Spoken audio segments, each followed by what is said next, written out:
নমস্কার, কেমন আছেন সবাই? আশা করি আপনারা সকলেই খুব ভালো আছেন। আমি যমুনার পরিবারের একটি নতুন ভিডিওতে আপনাদের সকলকে জানাই অনেক অনেক ভালোবাসা ও স্বাগত। আজ সোমবার সকাল এখন 7টা মতো বাজে। আমি যাচ্ছি সজনের ডাঁটা পাড়তে। জঙ্গলের দিক ছাড়া সজনে ডাঁটাগুলো হাত পাওয়া যাবে না, সে কারণে জঙ্গলের দিক থেকে এসে তুলে নিচ্ছি।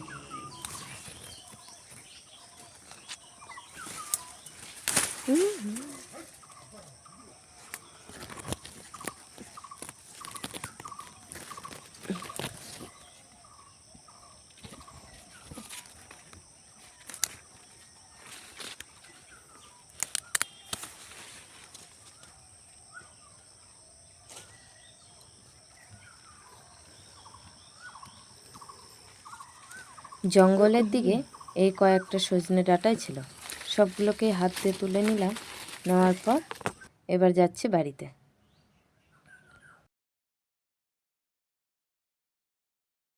এটা হচ্ছে আমাদের বাড়ির মেন দরজা। বাবা সকালবেলা উঠে সার নিতে গেছিলো, তাই সাইকেলটাকে বাইরেই রেখেছে পাটের জমিতে দেওয়ার জন্য। এইদিকে উনুনে বসানো হয়েছে ভাত।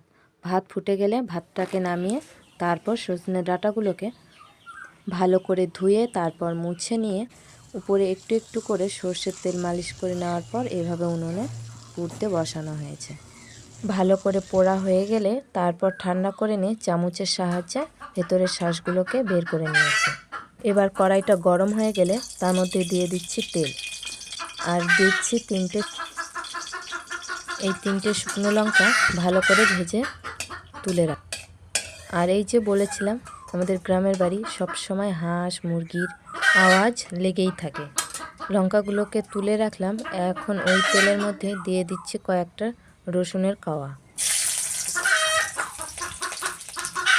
একই সঙ্গে দিয়ে দিচ্ছি কুচি করে রাখা পেঁয়াজ।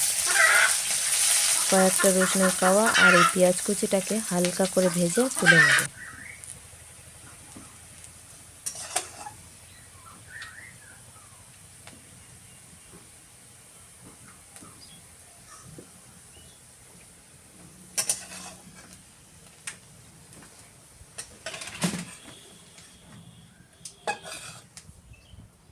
পেঁয়াজ কুচিটাকে তোলা হয়ে গেছে। এবার ওই তেলের মধ্যে দিয়ে দিচ্ছি কয়েকটা টমেটো কুচি।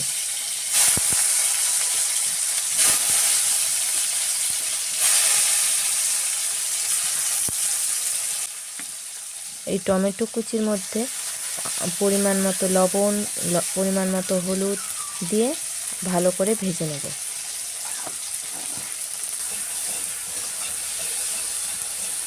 হয়ে গেছে আমাদের টমেটো ভাজা। এবার টমেটো ভাজাটাকে আমি একটা বাটির মধ্যে তুলে নিচ্ছি। এবার এই কড়াইয়ের মধ্যে আমি তেল দিয়ে ছোট ছোট আলুগুলোকে আমি গোল চাকার মতো করে কেটে নিয়েছি, সেগুলোকেই ভাজবো। এখানে লঙ্কা টঙ্কা কিছু দেবো না, শুধু লবণ আর হলুদ দেবো, কারণ পীযূষ লঙ্কা দিলে আর খেতে পারবে না। সজনে ডাঁটার এই রেসিপিটা করছি আমি সম্পূর্ণভাবে ইউটিউব দেখে। খেতে কেমন হবে আমি নিজেও জানি না, তাই একটু আলু আর একটা ডিম ভেজে রাখবো।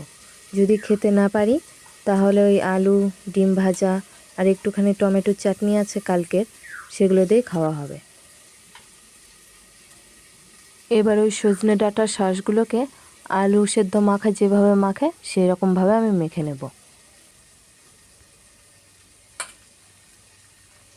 আর ভিডিওটা এইরকম হচ্ছে তার কারণ মোবাইলটা এক জায়গায় আমি রেখেছি, কোথায় রাখবো ঠিক করে বুঝতে পারছিলাম না, তাই উপরে রাখা একটু বেশি হয়ে গেছে, সেই কারণে ভিডিওটা এরকম হচ্ছে। এই কমপ্লিট আমাদের সজনে ডাঁটার ভর্তা মাখা। এখন 9টা মতো বাজে। পীযূষ পুজো দিয়ে খাওয়া দাওয়া করে রেডি হয়ে তারপর স্কুলে যাবে। মা লক্ষ্মী আমাদের বাড়িতে বরাবরই পূজিত হন, কিন্তু গোপাল ঠাকুর আর শিব ভোলানাথ আমাদের বাড়িতে আসে পীযূষের ইচ্ছেতে, তাই এই পুজো দিতে পীযূষ খুব ভালোবাসে। পীযূষের খাওয়া দাওয়া কমপ্লিট। ও স্কুলে যাওয়ার জন্য জামা প্যান্ট পরে রেডি হতে পারলেও এই জুতোটা পরতে পারে না। জুতো পরার সময় ওকে মায়ের হেল্প নিতেই হয়। তবে আমি যে জুতোটাকে ঠিকঠাকভাবে বেঁধে দিতে পারি তাও কিন্তু নয়, তবুও চেষ্টা করি। যখন যায় তখন পরিষ্কার হয়ে যায়, কিন্তু স্কুল থেকে যখন ফেরত আসে তখন ভালো আসিস। কত ভালো আসিস, খুব পরিষ্কার করে আসিস না মোজাগুলা, মোজা জুতা পরিষ্কার করে আসিস। খেললে নোংরা হবে, এটাই তাই। জুতা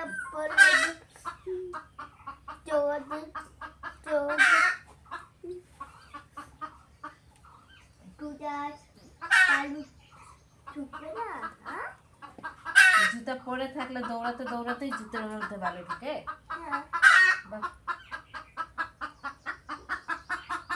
এই হয়ে গেছে আমার ওকে জুতো বেঁধে দেওয়া।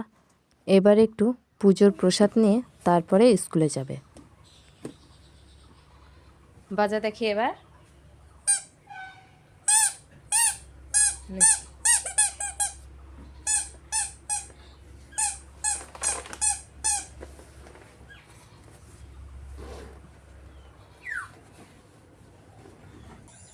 এখন বিকেল 3টে মতো বাজে। আমি বাড়ির পিছন দিকে এসেছিলাম কয়েকটা গাছে জল দিতে।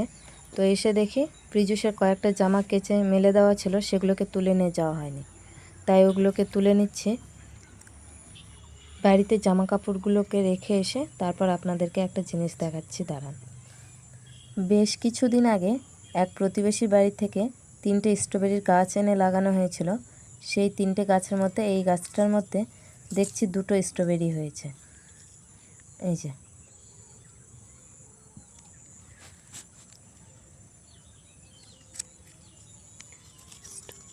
প্রথমে ভাবলাম 2টো, তারপরে দেখছি এইদিকেও একটা হয়ে আছে। এইটা আবার হালকা লাল কালারটা চলে এসেছে, দেখুন এই যে। কিন্তু এই স্ট্রবেরিগুলো এরকম ছোট ছোট হচ্ছে যে কেন কে জানে। আর এইদিকে আর একটা ফুল হয়েছে, আর এই দিকের গাছটাতেও দেখছি অনেকগুলো ছোট ছোট ফুল হয়েছে, এই যে। আর আজকে যে সজনে ডাঁটার রেসিপিটা আমি করেছিলাম ইউটিউব ভিডিও দেখে, সেই রেসিপিটা হয়তো আমি খুব একটা ভালো করে বানাতে পারিনি, তার জন্য খেতে ভালো লাগেনি। তাই এই ভাজা আর চাটনি দিয়েই সকলেই ভাত খাচ্ছি।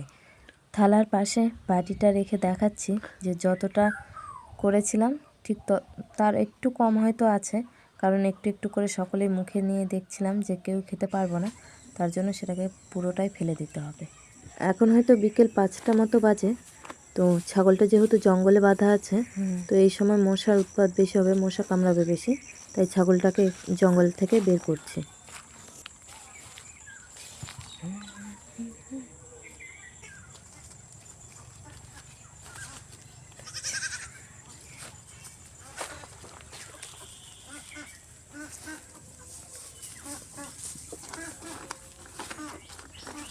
আজকের এই ভিডিওটি তাহলে এখানেই শেষ করছি।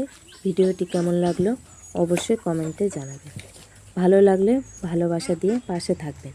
সকলেই ভালো থাকবেন, সুস্থ থাকবেন। দেখা হবে নতুন আর একটি ভিডিওতে।